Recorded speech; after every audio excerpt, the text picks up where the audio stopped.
తండ్రి, మీ ఘనమైన శ్రేష్టమైన ఉన్నతమైన నామానికి స్తోత్రాలు చెల్లిస్తూ ఉన్నాం. తండ్రి, మమ్మలను ప్రేమించి నీ సన్నిధానములో నిన్ను ఆరాధించుటకు సజీవులుగా ఉంచి మమ్మలను ప్రభువా సహవాసముగా ఇక్కడ కూర్చుండబెట్టిన విధానమును బట్టి మీకు వందనాలు చెల్లిస్తున్నాం. నీ వాక్యము మా జీవితానికి ఎంతో అవసరమై ఉన్నటువంటి దినాలు గనుక నీ వాక్యానికి మేము సమయాన్ని కేటాయించినప్పుడు వాక్యము వినటానికి మంచి మనసు కలిగినటువంటి జీవితం ప్రతి ఒక్కరికి అనుగ్రహించమని ప్రార్థిస్తున్నాం. నీ వాక్యం వినకుండా సాతానుడు ఎన్నో విధాలుగా మమ్మలను నాయన నిర్లక్ష్య స్వభావంతో ఉంచుతాడు కనుక అపవాదికి చోటిచ్చి మా హృదయములో విత్తబడిన వాక్యము అపవాది ఎత్తుకొని పోకుండానట్లు నీ పరిశుద్ధాత్మ సహాయముతో మేమందరము కూడా మా మనస్సులను తెరచి నీ వాక్యాన్ని విని నీ వాక్య ప్రకారము బ్రతుకున్నట్లు మమ్మలను సిద్ధపరచండి. నిలవబడి నీ మాటలు మాట్లాడటానికి ఉన్న నన్ను జ్ఞాపకం చేసుకొనండి. నీ మాటలే బోధించగలిగిన జ్ఞానము నీ పరిశుద్ధాత్మ సహాయము అనుగ్రహించండి.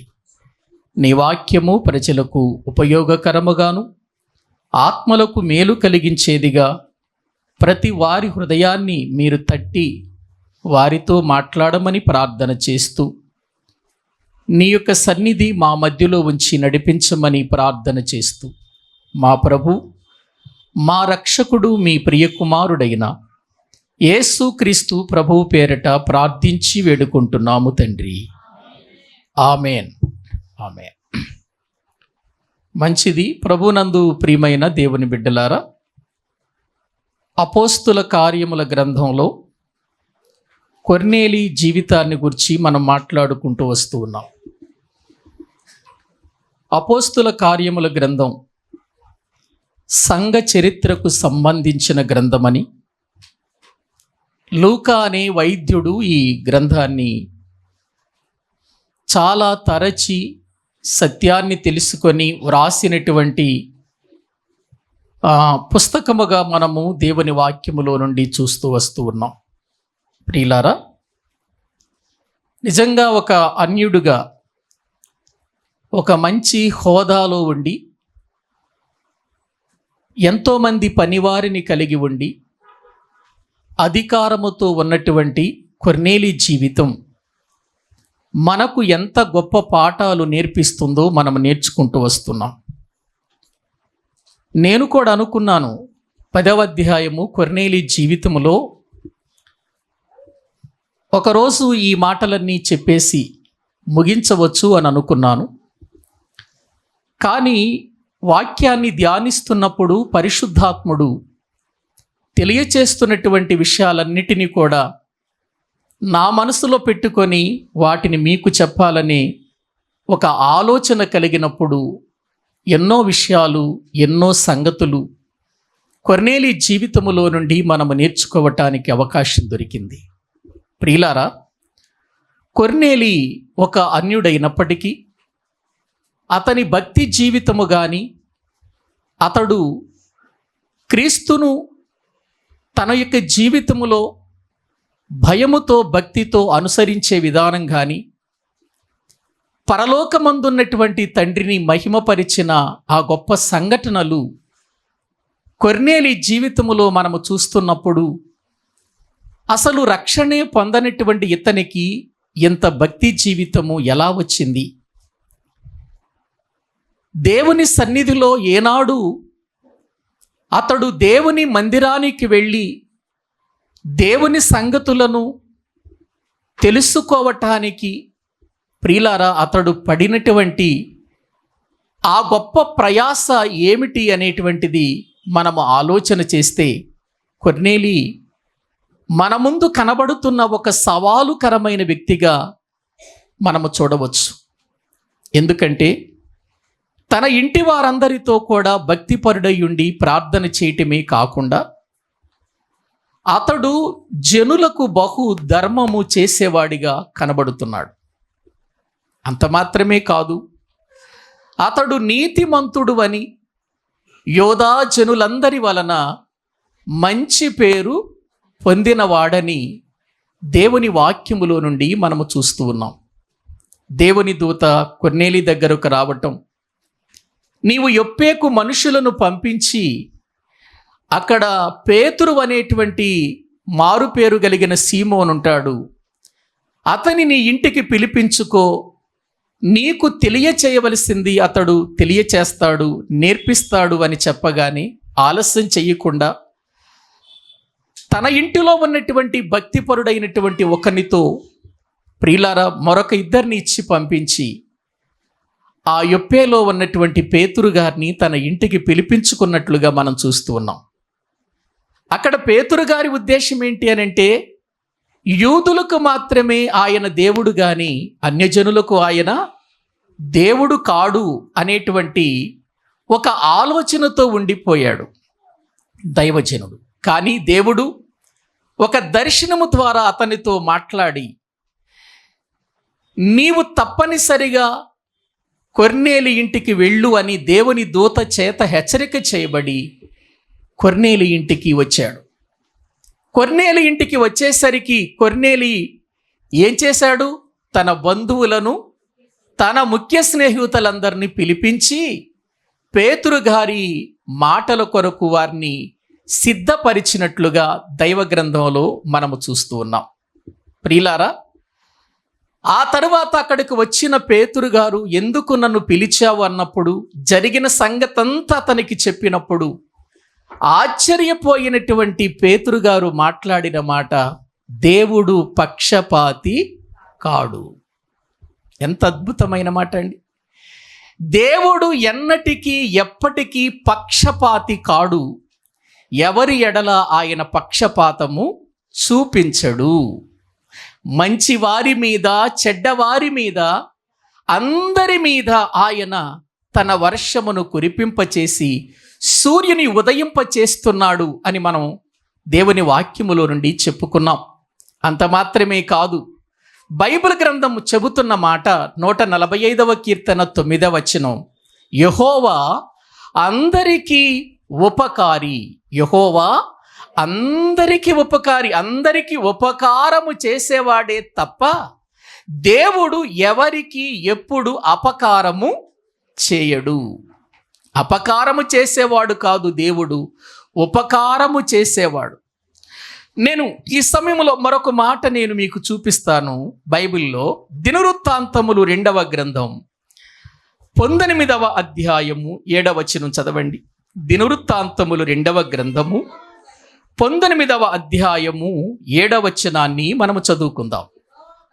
యెహోవా భయము మీ మీద ఉండునుగాక,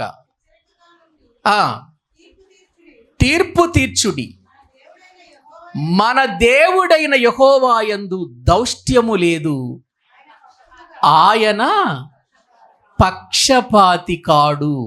ప్రియులార, యెహోషాపాతు మాట్లాడుతున్న మాటలండి ఇవి.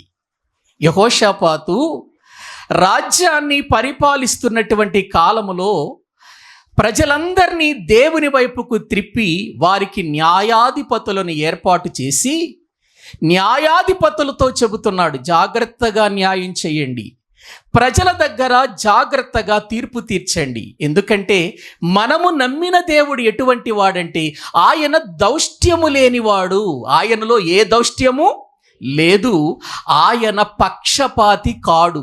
మన దేవుడు పక్షపాతి కాడు గనుక మనము కూడా తీర్పు తీర్చేటప్పుడు ఎవరికి పక్షపాతము చూపించవద్దు అని న్యాయాధిపతులకు చెబుతున్నాడు రాజుగారు. ఎంత గొప్ప మాట అండి. వాళ్ళకి చెబుతున్న మాట చూడండి, దేవుని లక్షణం చెబుతున్నాడు వాళ్ళకి. మనము దేవుని నమ్మిన వారం, దేవుని ఎరిగిన వారం మనం కాబట్టి మనమందరము దేవుని ఆరాధించే వారము గనుక మీరందరూ కూడా న్యాయాధిపతులుగా రాజ్యములో ఉన్నారు. ప్రజలు వారి సమస్యలను బట్టి, వారికి వచ్చినటువంటి అనేక రకాలైన బాధలను బట్టి మీ దగ్గరకు వస్తారు తీర్పు తీర్చమని. అప్పుడు మీరు ఎవరికి కూడా పక్షపాతం చూపించకూడదు.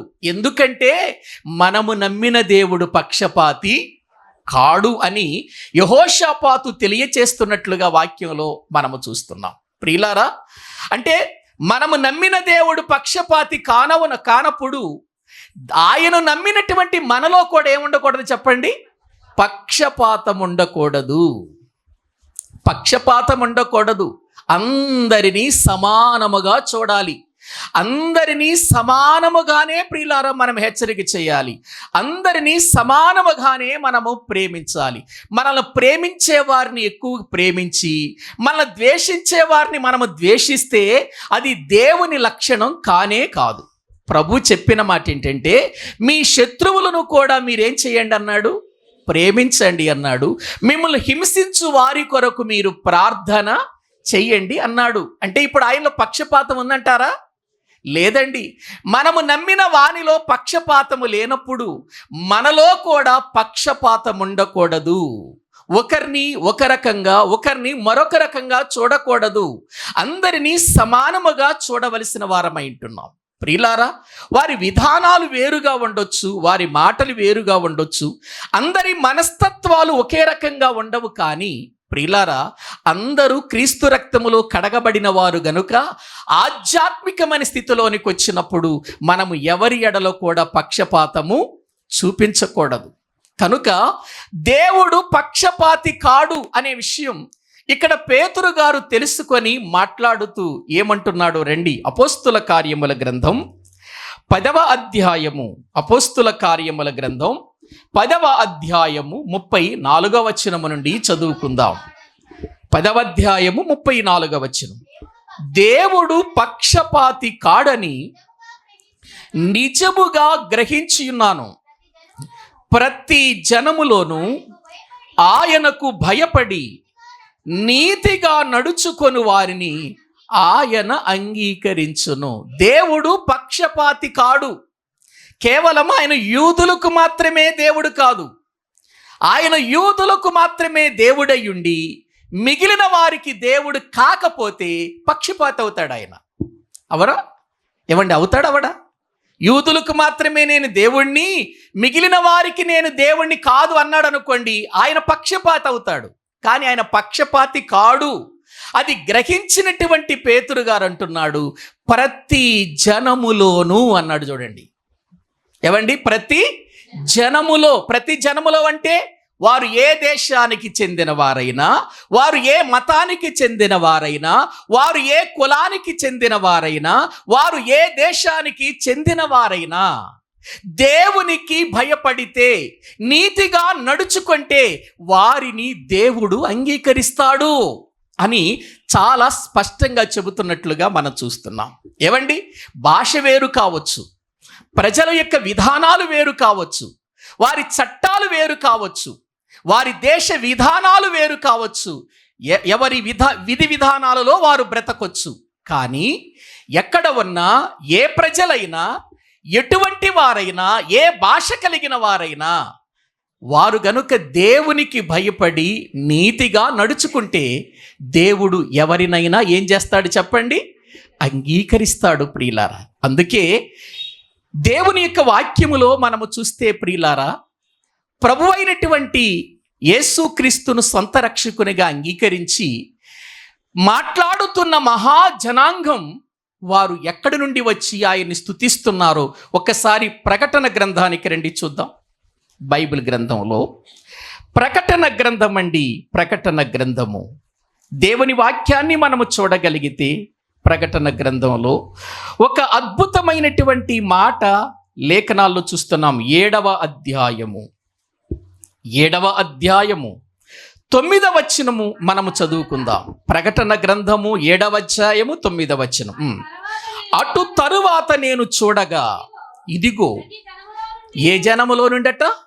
ప్రతి జనములో నుండి, ప్రతి వంశములో నుండి, ప్రజలలో నుండి, ఆయా భాషలు మాటలాడు వారిలో నుండి వచ్చి ఎవడును లెక్కింపజాలని ఒక గొప్ప సమూహము కనబడెను. వారు తెల్లని వస్త్రములు ధరించుకొన్న వారై ఖర్జూరపు మట్టలు చేత పట్టుకొని సింహాసనము ఎదుటను గొర్రెపిల్ల ఎదుటను నిలవబడి సింహాసనాసీనుడైన మా దేవునికిని గొర్రెపిల్లకును మా రక్షణకై స్తోత్రమని మహాశబ్దముతో ఎలుగెత్తి చెప్పిరి. చాలండి ప్రియులారా, యోహాను గారు చూస్తున్న దర్శనం ఇది. ఆ దర్శనములో ప్రియులారా లెక్కించినటువంటి కొన్ని 12 ఆ గోత్రాల వారిని పైన చూస్తాం. మనం లెక్కించిన 1,44,000 మందిని పైన చూస్తాం. వారు ముద్రించబడిన వారిగా చూస్తాం.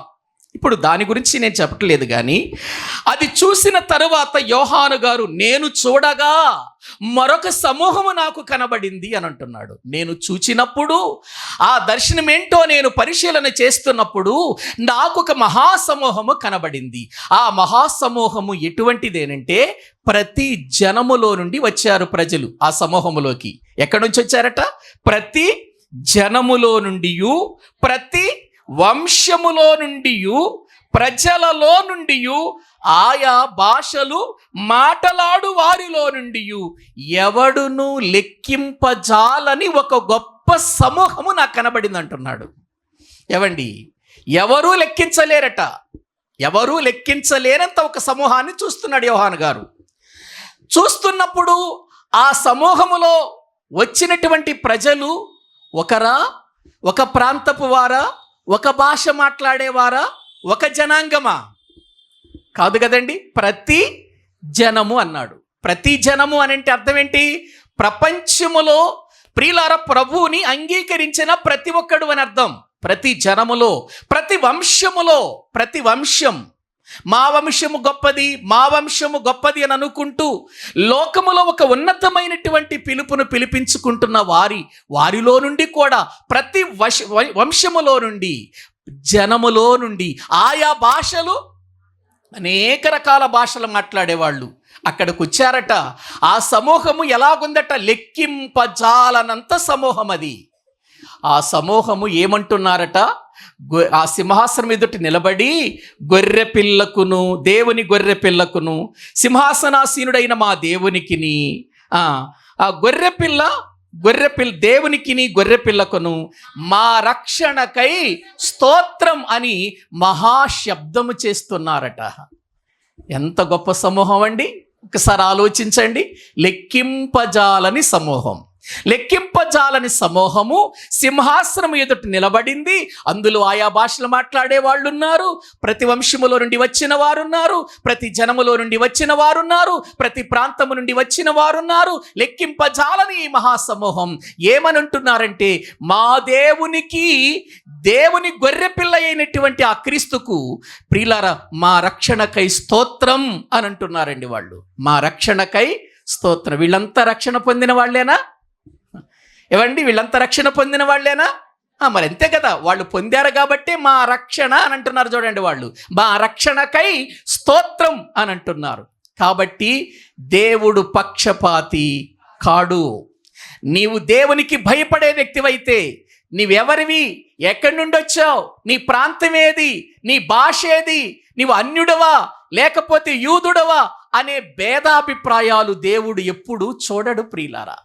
చూడడు ఆయన కావలసింది భూమి మీద ఉన్నటువంటి ప్రతి మనిషి కావాలి ఆయనకి. ఎందుకంటే ప్రతి మనిషి ఆయన ద్వారా ఈ భూమి మీదకి వచ్చిన వాళ్ళే. కులాలు, మతాలు, ప్రియులార ప్రాంతాలు, లేకపోతే భాషలు అనేటువంటివి ప్రియులారా అవి రావటానికి కొన్ని కారణాలు ఉన్నాయి. కొన్ని మనుషుల కారణాలైతే, మనుషుల యొక్క జీవితాలు కారణాలైతే, కొంత ప్రియులారా దేవుడు కూడా కారణముగా మనము చూస్తూ ఉంటున్నాం. ఎందుకంటే భూమి మీద ప్రపంచ దేశాలలో నేటికి దరిదాపు 195 దేశాలు ప్రియులారా ఉన్నటువంటి ఈ లోకములో ఉన్న ఈ దేశాలలో ఉన్న ప్రజలందరిది ఒకే భాష అంటే ఒకే భాష కాదు ప్రియులారా. ఒకే నియమమా అంటే ఒకే నియమము కాదు.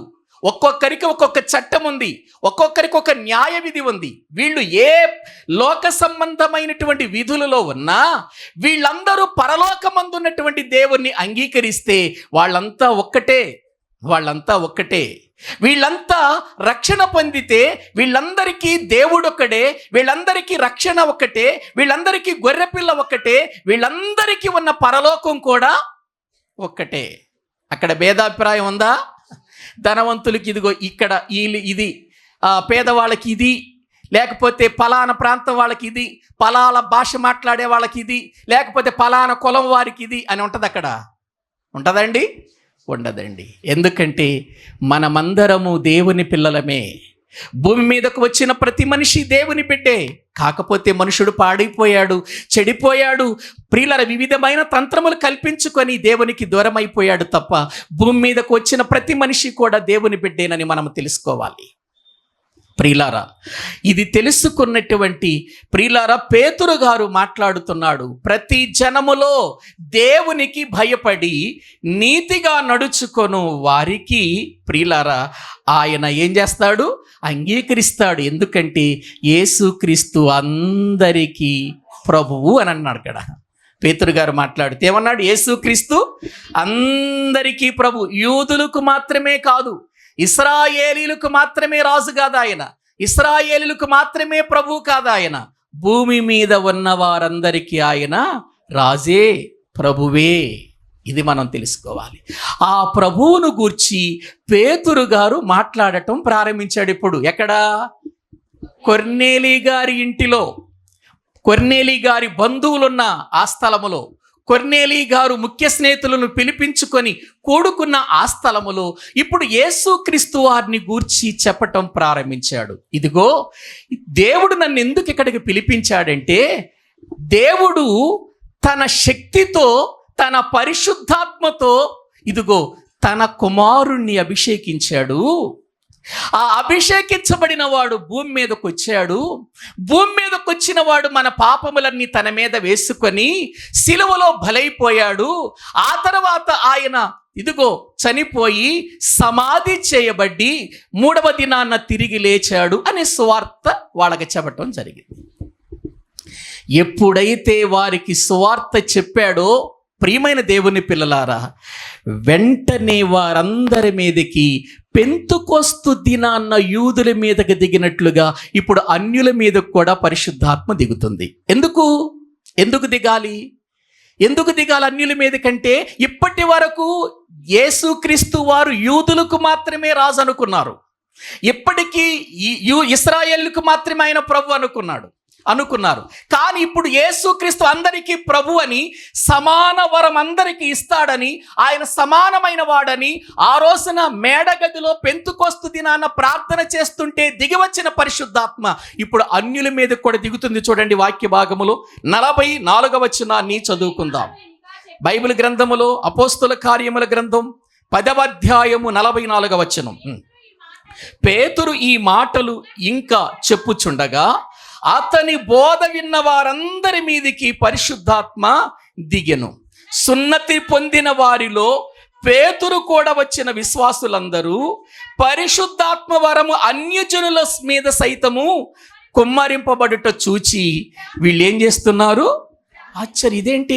మనకు గదా దేవుని ఆత్మ, మనం గదా ఆ రోజున అనేక భాషలతో మాట్లాడింది మనము గదా, అనేక రకాలైన భాషలు కలిగిన ప్రజల మధ్యలో వాక్యాన్ని బోధించింది మనము కదా, వీళ్ళ మీద కూడా దిగొచ్చింది ఏంటి అని అనుకుంటున్నారు. పేతురుతో పాటు వచ్చిన వాళ్ళు అనుకుంటున్నారు. ఎందుకు ఆ పని ప్రభు అక్కడ చేయాల్సి వచ్చింది? పెంతుకొస్తు దినాన్న జరిగిన కార్యం మళ్ళీ ఎక్కడ జరుగుతుంది? ఇప్పుడు అన్యుల దగ్గర కొర్నేలి ఇంట్లో జరుగుతుంది. అక్కడ మేడగదిలో ప్రియులార జరిగింది, ఇక్కడ కూడా కొర్నేలి ఇంట్లో జరుగుతుంది. అక్కడేమో యూదుల మీదకి, శిష్యుల మీదకి పరిశుద్ధాత్ముడు దిగి వచ్చాడు, ఇక్కడేమో అన్యుల మీదకి పరిశుద్ధాత్ముడు దిగి వచ్చాడు ప్రియులారా. ఎందుకంటే ఇప్పుడు వీళ్ళ మీద తీరాలేదనుకోండి, వీళ్ళకి కొంచెం లెవెల్ పెరిగిపోద్ది కదా. చూసావా, ఇదిగో మీరు ఎంతైనా ఏ విధము చేతనైనా మీరు మాకంటే తక్కువ వాళ్ళే. ఎందుకంటే పరిశుద్ధాత్మ దినాన జరిగిన కార్యం మీ మధ్యలో జరగలేదు కదా. మేము చెప్పిన మాటలను బట్టి మీరు ప్రభువుని నమ్మారే తప్ప మీ మీదకి దిగలేదు కదా అని అన్యుల్ని చిన్న చూపు చూసే అవకాశం ఉంది. అందుకని దేవుడు అన్యులను చిన్న చూపు చూస్తారేమో వీళ్ళని ఇప్పుడు సమానమైన వరం ఇస్తున్నాడండి వాళ్ళకి. అదే వాళ్ళు గుర్తించారు. చూడండి కింద, కింద వచనాలు వాక్యంలో చూస్తే 40. వారు భాషలతో మాట్లాడుచు దేవుని ఘనపరచుచుండగా వినిరి. అందుకు పేతురు, మనవలే చూసారా, మనవలే పరిశుద్ధాత్మ పొందిన వీరు బాప్తిస్మము పొందకుండా ఎవడైనను నీళ్లకు ఆటంకము చేయగలడా అని చెప్పి యేసుక్రీస్తు నామమందు వారు బాప్తిస్మం పొందవలెనని ఆజ్ఞాపించెను. తర్వాత కొన్ని దినములు తమ యొద్ద ఉండుమని వారతన్ని వేడుకొనిరి. ప్రియులారా గమనించండి, పరిశుద్ధాత్మ దినాన, పరిశుద్ధాత్ముడు పెంతెకొస్తు దినాన పరలోకము నుండి దిగి వచ్చినట్లుగా ఆ దిగినప్పుడు వారి నాలుకలు విభాగింపబడి ఆ పరిశుద్ధాత్మ వరముతో అనేక భాషలు కలిగిన ప్రజల మధ్యలోనికి వెళ్ళి వాళ్ళ దగ్గర నిలబడి వాళ్ళు వారి భాషలతో మాట్లాడుతున్నప్పుడు ఆశ్చర్యపోయారు ఆ రోజు. ఇప్పుడు ఆశ్చర్యపోతున్నారు పేతురు బృందం. పేతురు గారి బృందం ఆశ్చర్యపోతుంది. ఎందుకు? మన మీద దిగినట్లుగానే పరిశుద్ధాత్ముడు వీళ్ళ మీద కూడా వచ్చాడు. ప్రియులారా, అక్కడ సమాన వరం అంటాడు చూడండి. పైన బైబిల్ గ్రంథంలో మనము చూస్తే అక్కడ వ్రాయబడినటువంటి మాటను మనం జ్ఞాపకం చేసుకుంటే ఒకసారి 46వ వచనం నుండి చదవండి.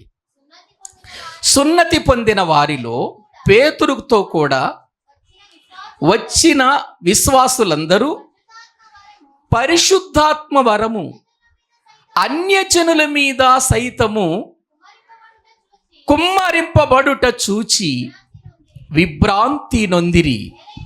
ఎలయనగా వారు భాషలతో మాట్లాడుచు దేవుని ఘనపరచుచుండగా వినిరి. అందుకు పేతురు, మనవలే పరిశుద్ధాత్మను పొందిన వీరు బాప్తిసం పొందకుండా ఎవడైనను నీళ్లకు ఆటంకము చేయగలడా అని చెప్పి. ప్రియులార వాక్యంలో మనము చూస్తున్నాం. అంటే ఇప్పుడు దేవుని వాక్యాన్ని ఇక్కడ మనము చూస్తే పరిశుద్ధాత్ముడు పెంతెకొస్తునాడు దిగినట్లుగా వారందరూ భాషలతో మాట్లాడినట్లుగా ఇక్కడ కూడా పరిశుద్ధాత్ముడు దిగాడు.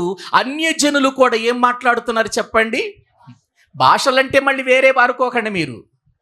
భాషలంటే ఏ భాషలు అనుకోకండి, భూమి మీద ఉన్న భాషలే, ప్రజలు మాట్లాడే భాషలే. ఎందుకు వీళ్ళకు కూడా వచ్చింది అని అంటే ప్రియులార సమానమైన వారం.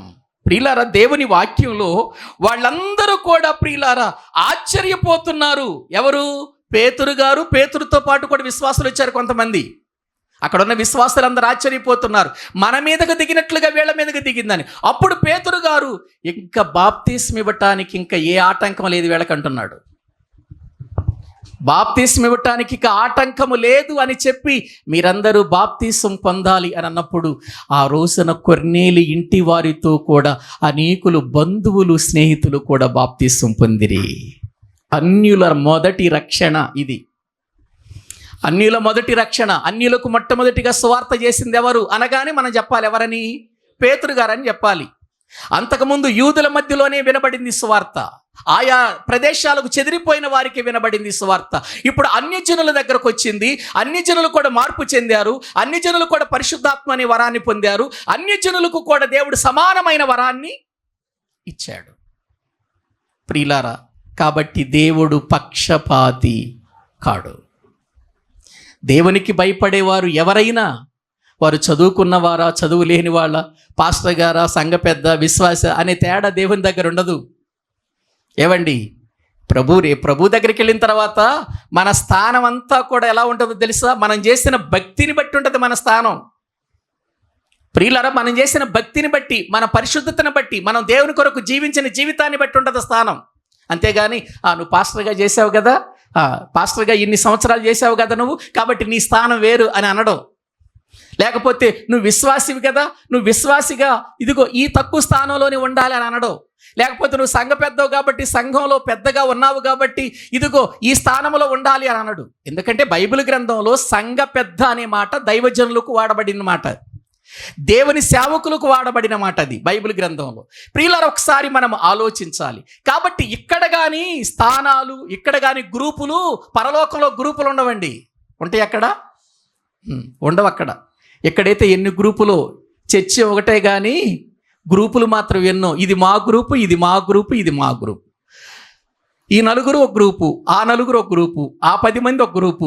గ్రూపులు ఉంటాయి ఇక్కడ, కానీ పరలోకంలో గ్రూపులు ఉండవు. ప్రియులారా, ఆలోచించారా? నేను ఒక విషయం చెప్పాను, ఒక్కోసారి నేను ఆలోచన చేస్తూ ఉంటాను. మనం ఎవరినైతే భూమి మీద అసహ్యించుకుంటామో, ఎవరిని అయితే మనము చిన్న చూపు చూస్తామో, వారు మనకంటే ఎక్కువ భక్తి చేసి మన పైన కూర్చున్నారనుకో, మన పక్కనే పైన కూర్చున్నారనుకో, అప్పుడు వాడిని చూసి మనం సిగ్గుపడాలా వద్దా? సిగ్గుపడాలా వద్దా? ఇదేంట్రా ఈ నా పైకి వెళ్ళాడేంటి, మందిరంలో నా కింద కూర్చునేవాడు, నేను చెప్పినట్టు వినేది ఈమె, ఇదిగో చాలా చిన్నది, చాలా తక్కువగా ప్రార్థన చేసేది అని ఒకవేళ మనము ఈ లోకములో ప్రియులారా భక్తి చేసినటువంటి విధానాన్ని చూసి ఆ భక్తి, నా భక్తే సరైంది, ఇతరుల భక్తి సరైంది కాదు అని అనుకొని మనము జీవిస్తే, రేపు మన భక్తి సరైందో లేదో నువ్వు నేను కాదు తేల్చాల్సింది. ఎవరు? దేవుడు తేల్చాలి మన భక్తి ఏంటో. ఆ రోజున నీ పక్కన నువ్వు ద్వేషించిన వ్యక్తే కూర్చుంటే, నువ్వు కాదన్న వ్యక్తే కూర్చుంటే, నువ్వు అసహించుకున్న వ్యక్తే నీ ప్రక్కన కూర్చుంటే, ఆలోచన చేయండి. భూమి మీద ధనవంతుడు చాలా సుఖాన్ని అనుభవించాడు, మంచి ఉన్నతమైన స్థితిలో బ్రతికాడు, ఓదారంగు వస్త్రాలు వేసుకున్నాడు, తిండికి తక్కువ లేదు. కానీ ప్రియులారా, అతని ఇంటి వాకిట ఒక లాజరు అనే దరిద్రుడు కూర్చున్నాడు. ఏనాడు ఆయన ముఖం చూడలా, ఏనాడు కూడా అతని కురుపులు ఉంటే అరే కొంచెం హాస్పిటల్ తీసుకెళ్ళండిరా, మనకి ధనం ఉంది కదా, కొంచెం ధనం తీసుకెళ్ళి హాస్పిటల్ తీసుకెళ్ళి అనలేదు. ఏ రోజు కూడా అతనికి ఒక ఆహారం పెట్టండి మనతో పాటు అని అనలేదు. కుక్కలు ప్రియులారా ఆ పడే మొక్కలు ఏమైనా దొరుకుతాయేమో అని అక్కడ ఉన్నాడు, కానీ అవి కూడా అతనికి దొరకలేదు. చూసే ఏమైనా జాలిపడ్డాడా ధనవంతుడు? అరే పాపం, దిక్కుమాలిన స్థితిలో ఉన్నాడు, నా ఇంటి వాకిట్లు పడి ఉన్నాడు, దరిద్రుడుగా ఉన్నాడు, కురుపులు, ఆ కురుపులేమో కుక్కలు వచ్చి నాకుతున్నాయి, చాలా అసహ్యంగా ఉన్నాడు, నాకు ధనం ఉంది కదా, కొంచెం ఆ వ్యక్తికి ఏదైనా సహాయం చేస్తే బాగుంటుంది, కనీసం నేను తినేటువంటి తిండిలో నా ఇంటిలో ఎంతోమంది పనివాళ్ళు భోంచేస్తున్నారు, అందులో ఒక ముద్ద వాడికి కూడా పడేస్తే కడుపు నిండి ఆడు కూడా ఆనందపడతాడు, అసలు అనే ఆలోచన ఏమైనా వచ్చిందా? రాలేదండి. ఇద్దరు చనిపోయారు. ధనవంతుడు చనిపోయాడు, లాజరు కూడా చనిపోయాడు. లాజరు ప్రియులారా దేవదూతల చేత కొనిపోబడి అబ్రహాము రొమ్మున ఆనుకున్నాడు. ఎక్కడ ఆనుకున్నాడు? అబ్రహాము రొమ్మున. ధనవంతుడు ఎక్కడున్నాడు? పాతాళములో బాధపడుతూ అబ్రహాము రొమ్మున ఆనుకున్నటువంటి లాజర్ను చూశాడండి. ఇదేంటిరా, నా ఇంటి దగ్గర పడున్నవాడు, నా కాళ్ళ దగ్గర పడున్నవాడు, నేనేదైనా వేస్తే తినాలని ఎదురు చూచినటువంటి వాడేంటి అక్కడున్నాడేంటి, నేను ఎక్కడున్నానేంటి? ఏవండి, చూస్తున్నాడా? అబ్రహాము రొమ్మున ఆనుకున్న లాజర్ను చూస్తున్నాడా? చూడలేదా? చూస్తున్నాడు కదా, చూస్తున్నాడు. చూచి ప్రియులారా వేదన చెందుతున్నాడు, బాధ చెందుతున్నాడు. భూమి మీద ఇతని స్థానం గొప్పది, పరలోకంలో లాజర్ స్థానం గొప్పదయ్యింది. గమనించారా ప్రియులారా? ఎప్పుడు కూడా, ఏ సమయంలో కూడా పక్షపాతం అనేటువంటిది, చిన్న చూపు అనేటువంటిది చూపిస్తుంది. అటువంటిది మనలో ఉండకూడదు. ఎందుకంటే రేపు మనము ద్వేషించిన వ్యక్తి, రేపు మనము కాదన్న వ్యక్తి రేపు మన పైన కూర్చొని ఆనందపడుతూ ఉంటాడేమో. ఆ రోజు మన గతి ఏంటి, మన పరిస్థితి ఏంటి? ఒకసారి ఆలోచించండి. ధనవంతుడు లాజర్ను చూచి, తండ్రివైన అబ్రహామా, ఇదిగో నా నాలుకను చల్లార్చటానికి నా యందు కనికరపడి తన వ్రేరికలను నీళ్ళల్లో ముంచి నా నాలుకను చల్లార్చటకు పంపయ్యా అని అంటున్నాడు. ఎవరిని? లాజర్ని ఎందుకు రమ్మంటున్నాడు? లాజర్నే ఎందుకు పిలుస్తున్నాడు ధనవంతుడు? లాజర్నే అతని యొక్క వ్రేలి కొన ఎందుకు ప్రియులారా తన నాలుక మీద ఆ కొన నీళ్ళ ఆ యొక్క వేరే కొనను నీళ్ళల్లో ముంచి వేయమంటున్నాడు? ఇక అబ్రహాము రొమ్మున ఎవరు లేరా? అబ్రహాము రొమ్మున ఎవరు లేరా అంటే పరదేశంలో ఎవరు లేరా? ఎవరు లేరా? అబ్రహామునే రమ్మనొచ్చుగా.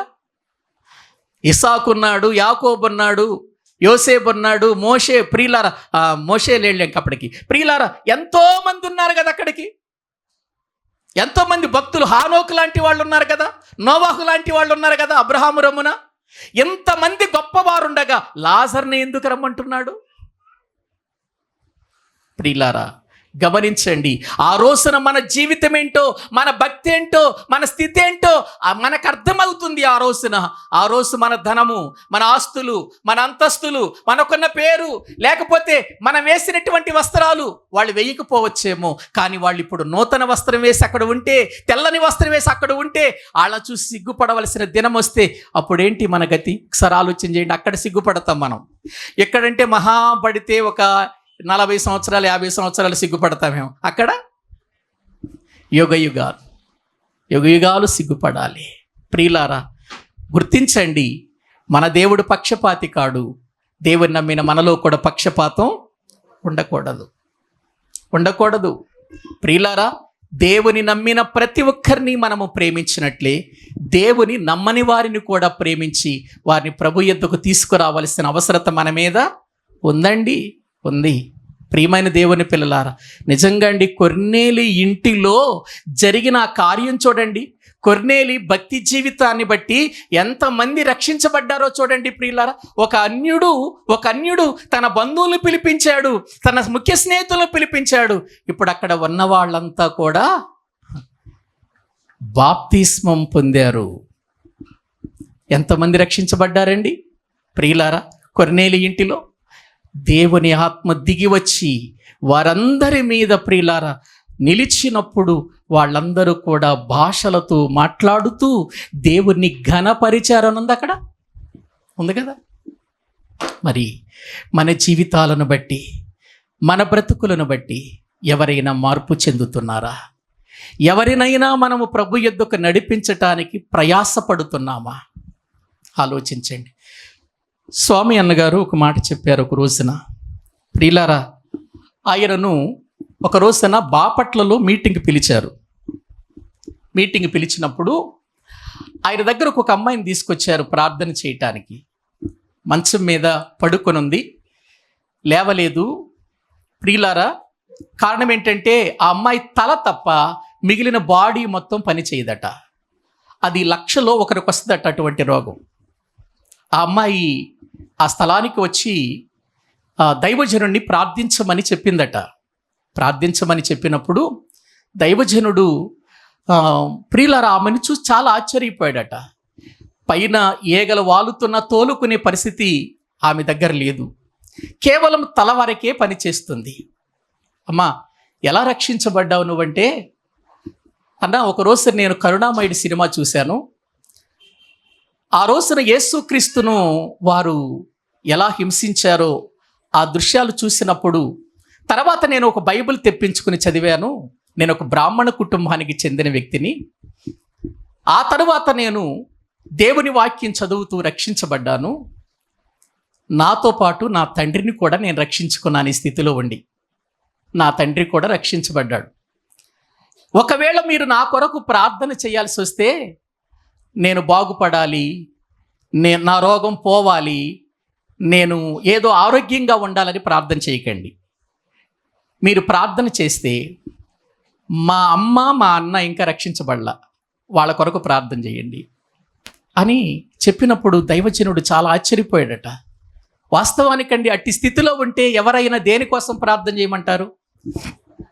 నా ఆరోగ్యం కొరకు ప్రార్థన చేయమంటారు.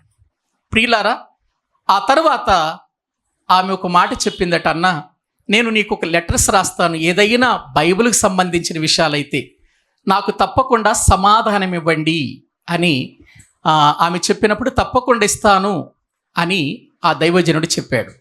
ప్రియులారా ఈమె చక్కగా తమ తండ్రి చేత తను అనేక విషయాలు వ్రాయిస్తూ లెటర్స్ రాస్తూ వస్తూ ఉండేవి. చాలా బలపడుతూ ఉండేది ఆ అమ్మాయి, బలపడుతూ ఉండేది.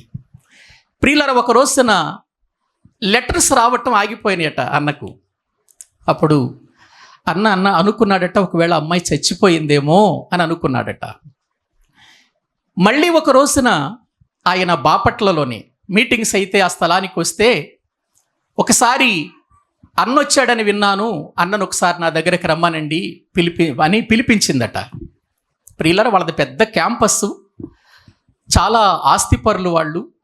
పిలిపిస్తే అన్న వెళ్ళాడు. అక్కడికి వెళ్ళిన తర్వాత ప్రియులారా, అప్పటికంటే ఇప్పుడున్నటువంటి అమ్మాయి అంతకుముందు మంచానికి ప్రియులారా బారుగా వేశారట, కానీ ఇప్పుడు మంచానికి అడ్డుగా వేశారట. అంతగైపోయిందట ఆ పాప, యవనస్తురాలు. ప్రియులారా, అక్కడికి వెళ్ళిన తర్వాత ఆ దైవజనుడు చూసి, అమ్మా ఇంకా నువ్వు బ్రతికే ఉన్నావా అని అంటే, బ్రతికే ఉన్నానయ్యా, మరి నాకు లెటర్స్ రావట్లేదు, ఒకవేళ నువ్వు చనిపోయావు అనుకున్నానమ్మంటే, లేదన్నా, దేవుడు మంచి కార్యం చేశాడు నా జీవితంలో అని అందట. ఏ మంచి కార్యం చేశాడమ్మా? ఒకనాడు నిన్ను చూస్తే మంచం పొడుగున ఉన్నావు, ఇప్పుడు చూస్తేనేమో మంచానికి అడ్డుగా వేశారు, అంత చిన్నగా అయిపోయావు, ఏంటి నీ పరిస్థితి, ఏం మంచి చేశాడు అని అంటే, ఏమీ లేదన్నా, నాన్నగారిని తన దగ్గరకు పిలుచుకున్నాడన్నా అందట. నాన్నగారిని తన దగ్గరకు అదేంటమ్మా, నాన్నగారిని పిలుచుకుంటే మా మంచిదేంటి, నాన్నగారిని మరి ప్రభు తీసుకుంటే అది మంచిదంటావేంటి అని అంటే, అవునన్నా, నాన్నకు పక్షవాతం వచ్చింది, చాలా వేదన చెందుతూ ఉండేవాడు, నాన్న తప్ప నాకెవరూ పరిచర్య చేసేవాళ్ళు లేరు, కానీ నన్ను చూసి ఆయన మంచంలో ఉండి నా ఎదురుగా ఉండి ఏడుస్తూ ఉండేవాడు. నేను ప్రభువుని ప్రార్థించాను, తండ్రి నన్ను బట్టి మా తండ్రి ఏడుస్తున్నాడు, బాధపడుతున్నాడు, నాకు పరిచర్య చేసే పరిస్థితిలో లేడు, ఆయన్ని తీసేసుకో ప్రభు అని ప్రార్థన చేశాను. దేవుడు తీసేసుకున్నాడు, మంచి కార్యం చేశాడన్నా అని అంటే, ప్రియులారా, ఆ దైవజనుడు ఏం చెప్పాలో అర్థం కానటువంటి పరిస్థితి. సరే, ఆయన వెళ్ళిపోతూ ఉన్నప్పుడు ప్రియులారా, అమ్మాయి ఒక మాట చెప్పిందట, అన్నా ఒక విషయం ప్రార్థన చెయ్యండి అన్నా అందట. ఏంటమ్మా, దేనికోసం ప్రార్థన చేయమంటున్నారు అంటే, నా సేవ కోసం ప్రార్థన చెయ్యండి అందట. ఆశ్చర్యపడట ఆయన. సేవ? నువ్వు చూస్తే మంచంలో ఉన్నావు, నువ్వు మంచంలో ఉన్నంత వరకు మీ నాన్నగారు నీకెంతో పరిచర్య చేశాడు, ఈ రోజున చూస్తే నీవేమో చిన్నగా అయిపోయావు, ఒక చిన్న పిల్లలాగా అయిపోయావు, నీకు ఏ అవయవం పని చేయదు, ఆ తల తప్ప. నువ్వు సేవ చేయటం ఏంటమ్మా, నీ సేవ కోసం ప్రార్థన చేయటం ఏంటమ్మా అని అంటే, అమ్మాయి చెప్పిందట, నాన్న చనిపోయిన తర్వాత కొంత ఆస్తి నా కోసం బ్యాంకులో వేశాడు ఆయన. నేను ఒక చెక్క రిక్షా వాడిని మాట్లాడుకున్నాను, కొంత అమౌంట్ వాడికి ఇస్తూ ఉంటాను నేను. వాడు నా దగ్గరకు వచ్చి నన్ను ఆ చెక్క రిక్షా మీద పడుకోబెడతాడు.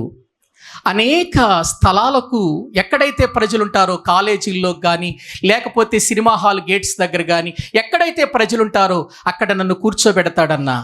అక్కడ నేను వచ్చే వారందరికీ కూడా యేసుక్రీస్తు నిజమైన దేవుడు, ఆయన రక్తములో మీరు కడగబడితే నిత్య జీవం ఉందని, క్రీస్తు మరణాన్ని గురించి నేను చెబుతాను.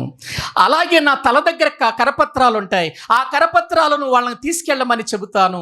కొంతమంది తీసుకెళ్తారు, కొంతమంది తిడతారు, నీ స్థితే బాగుండలేదు, నువ్వేంటి ఈ స్థితిలో ఉన్నావు, నిన్ను బాగు చేయని వాడు మమ్మల్ని ఎలా బాగు చేస్తాడని తిట్టేవాళ్ళు ఉన్నారు, అంగీకరించే వాళ్ళు ఉన్నారన్నా. నేను అలా దేవుని సేవ చేస్తున్నానన్న, నా కొరకు ప్రార్థన చేయండి. కన్నీళ్లు వచ్చినాయట ఆయనకు. ఏంటి, అసలు నీ స్థితే బాగుండలేదు, నీ పరిస్థితే బాగుండలేదు, ఇటువంటి నీవు ఒక రిక్షా మాట్లాడుకొని నీకిచ్చినటువంటి ఆ అమౌంట్ అంతా కూడా కరపత్రాల కోసం ఖర్చు పెట్టి ఆ రిక్షా వాడికిచ్చి వాడు నిన్ను ఒక చోటకు తీసుకెళ్ళటం, ఒక చోట కూర్చోబెట్టడం, పడుకోబెట్టడం, అక్కడికి ప్రజలు రావటం, దేవుని మాటలు చెప్పటం. ప్రియులారా గమనించండి, అటువంటి పరిస్థితులలో ప్రియులారా, శ్రీనివాస్ అని ఒక వ్యక్తి ఉంటాడు, ఆయన రక్షించబడ్డాడు. యూట్యూబ్లో కూడా ఉంటుంది ఆయన సాక్ష్యం ఉంటుంది. ఆయన ఒక రోజున స్వామి అన్న ఆ వాక్యం బోధించే స్థలానికి వచ్చి అక్కడ సాక్ష్యం చెబుతున్నాడట. నేను రక్షించబడటానికి కారణం బాపట్లలో ఉన్నటువంటి ఒక తల మాత్రమే పనిచేసేటువంటి ఒక చిన్న యవనస్తురాలు ద్వారా నేను రక్షించబడ్డాను, ఆమె ఇచ్చిన కరపత్రం ద్వారా అన్నాడట.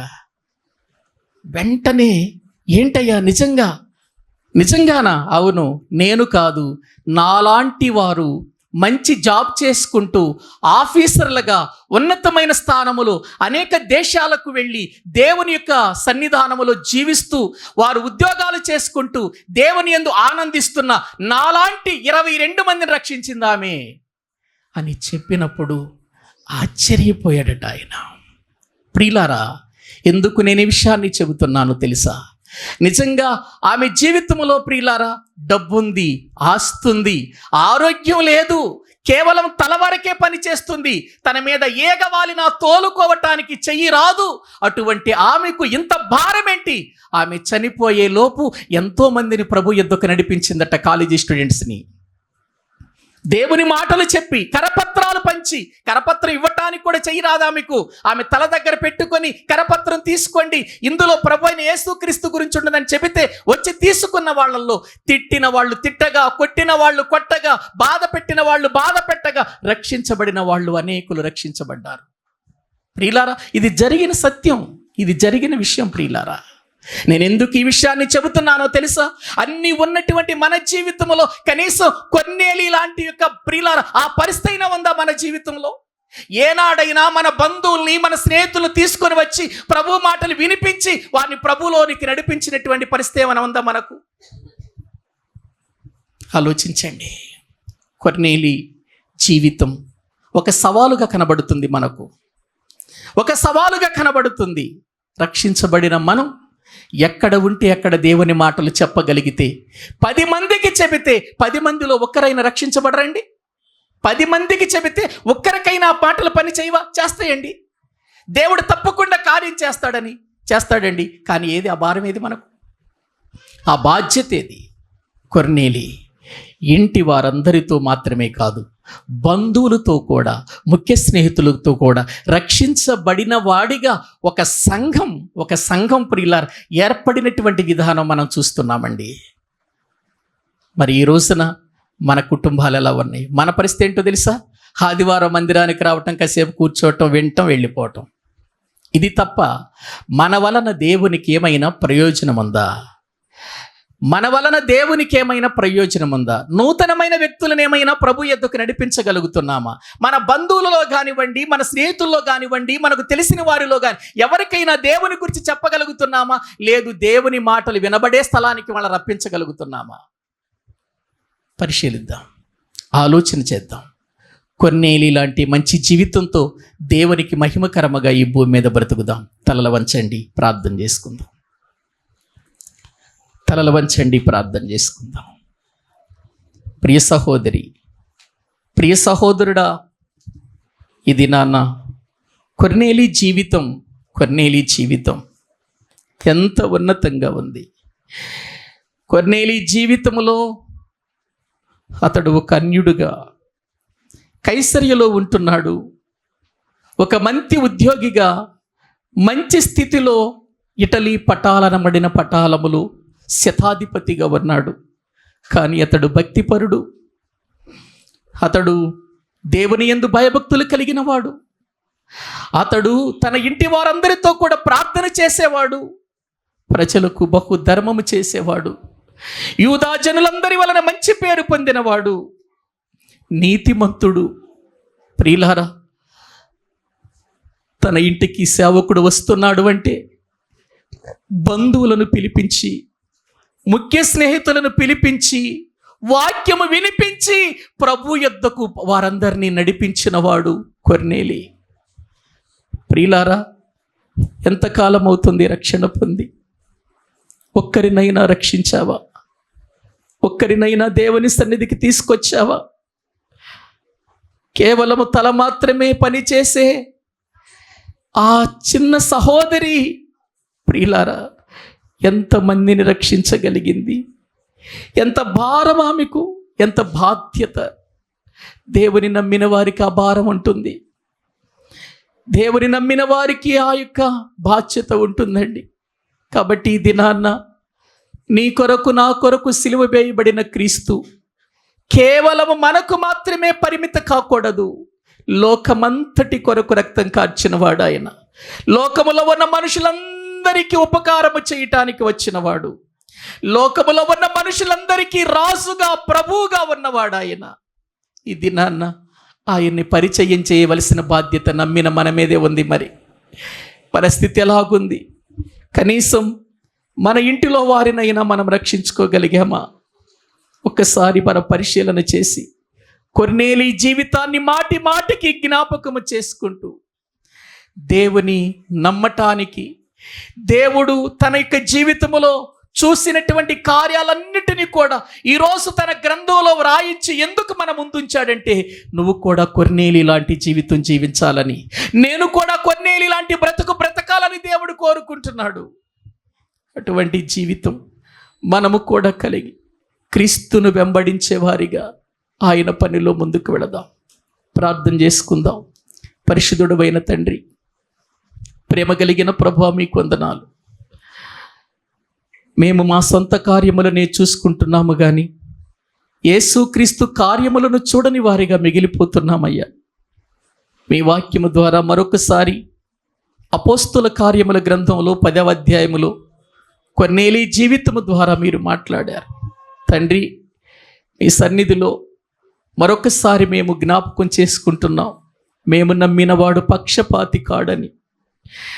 మా దేవుడు ప్రతి జనములో భయపడి నీతిగా నడుచు వారందరినీ ఆయన అంగీకరిస్తాడని, యేసుక్రీస్తు అందరికీ ప్రభువని ప్రభువా మీ లేఖనాలలో నుండి మేము చూడగలిగాం తండ్రి.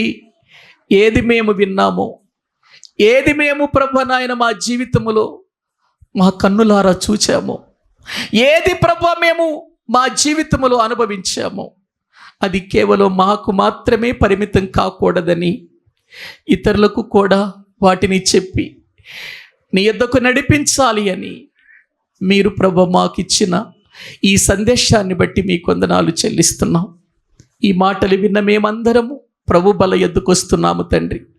క్రీస్తు శరీరములో, క్రీస్తు రక్తములో పాలు పంపులు పొందిన మేమందరము క్రీస్తు మరణాన్ని ప్రకటించాలని వాక్యం చెబుతుంది. అట్టి యోగ్యకరమైన జీవితం నాకు మాకు పెట్టండి ప్రభు. శరీరమును బట్టి, రక్తమును బట్టి మీకు స్తుతులు స్తోత్రములు చెల్లిస్తూ బ్రతికినంత కాలం నీ పరిచర్య నమ్మకంగా చేయటానికి, యథార్థంగా చేయటానికి, నీకు నమ్మకస్తులుగా చేయటానికి సహాయము చేయండి తండ్రి. కూడి వచ్చిన ప్రతి బిడ్డను కూడా మీరు దీవించి పంపించండి. మరలా మీ సన్నిధిలో మేము కూడుకొని ప్రార్థించేంత వరకు మీ కృప మాతో ఉంచి మీ చిత్తములో మమ్మల్ని నడిపించి బలపరచమని ప్రార్థిస్తూ మీ చేతులకు అప్పగించుకుంటూ మా ప్రభువు, మా రక్షకుడు, మీ ప్రియ కుమారుడైన యేసుక్రీస్తు ప్రభువు పేరిట ప్రార్థించి స్తుతించి వేడుకుంటున్నాము తండ్రి. ఆమేన్.